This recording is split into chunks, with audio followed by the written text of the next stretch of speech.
Hey guys, welcome to my channel, and in this video I'm going to show you that how you can remove Meta AI from your WhatsApp. So it's super easy and we will make sure you get it right. You just make sure to watch the complete video carefully to avoid forgetting anything and making mistakes. So to remove the Meta AI, first of all you will have to open your WhatsApp, and after that you can see your Meta options, but there is no option to remove that. So all we have to do is we have to open the Play Store, and there we have to search for WhatsApp, and after that you will have to tap right here, and then you will have to uninstall this app. After doing this process you will have to go to your Google Chrome,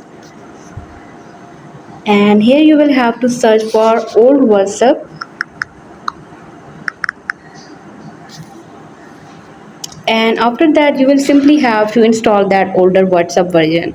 So this is how you can easily remove Meta AI from your WhatsApp. Hope you guys like my video, and please consider showing your support by commenting, liking, sharing and subscribing to my channel for more valuable content in the future.